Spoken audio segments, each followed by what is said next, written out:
يا أيها الذين آمنوا إن تنصروا الله ينصركم ويثبت أقدامكم.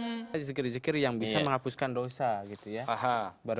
Bacakan 100 kali kemudian akan terhapuslah dosa-dosa kita. Jadi katanya 1000 kali. Ini tadi dosa ya. berkaitan dengan Allah atau dengan orang lain? Nah, ini tadi ada wakinya juga, ada kisahnya juga ini. Ada seorang yang memarahi memarahi istrinya atau bermasalah dengan istrinya.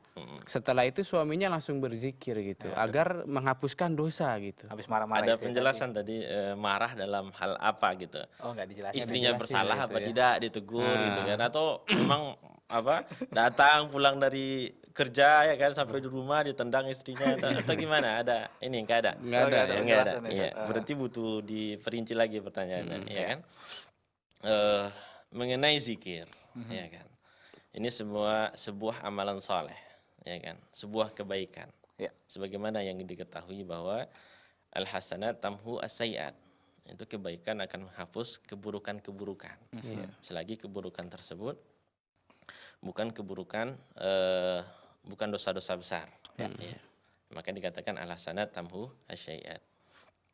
Dan zikir termasuk kebaikan-kebaikan, termasuk amalan soleh yang dianjurkan untuk melazimkan untuk menutupi kesalahan-kesalahan yang sudah kita lakukan.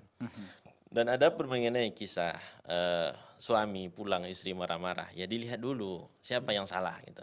Apakah istrinya melakukan kesalahan, suaminya pulang dia belum sholat misalnya, ya wajar dimarahi. Kenapa belum sholat? Dia marah karena Allah gitu. Atau suami istrinya berbohong, ya marah suaminya karena kita diperintahkan untuk jujur gitu.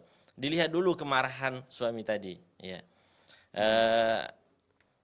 Dan kalau seandainya memang suami tanpa ada ini bersalah atau suami mengambil duit istrinya misalnya, ya kan? Ini kan mengambil uang istri itu dalam Islam itu miliknya, bukan milik suami, tetapi uang suami milik istri gitu. Iya. Tapi kalau uang istri enggak, karena yang wajib menafkahkan adalah laki-laki. Dan ketika ada seorang suami yang mengambil uang istrinya, ya kan?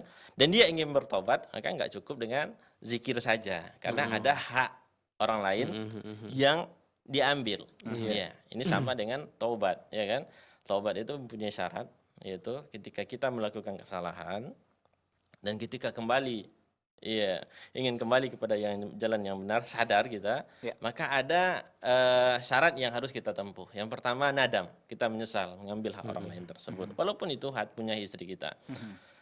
Dan yang kedua yaitu al-azam, yaitu mempunyai keyakinan, keinginan yang kuat untuk tidak mengulanginya lagi. Dan yang ketiga yaitu langsung ikhlas, ikhlas karena Allah Subhanahu wa taala. Dan yang keempat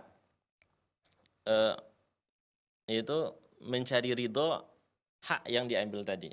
Ya kalau punya istrinya ya jelaskan terus terang, dikembalikan atau tidak itu tergantung istrinya. Kalau istrinya ridho ya enggak masalah. Tapi kalau enggak ridho ya balikkan karena berkaitan dengan hak. Tapi kalau berkaitan dengan hak Allah, taubatnya cuma 3 syarat, yaitu ikhlas dan menyesal, ya kan? Menyesal dan berniat untuk tidak mengulanginya kembali. Tapi kalau berkaitan dengan hak orang lain, ya harus memberikan haknya, mengembalikan hak tersebut. Tidak cukup dengan berzikir saja, walaupun kita berzikir 1000 kali ataupun kita mengucapkan istighfar 100.000 kali misalnya.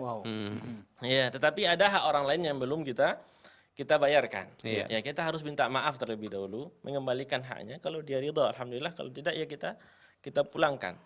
Nah, dan tidak cukup dengan berzikir saja. Kalau seandainya cukup dengan berzikir saja, tentulah para pelaku kejahatan yang mencuri misalnya merampok, setelah dia melakukan kejahatan, aku zikir dulu lah untuk ngapus dosa.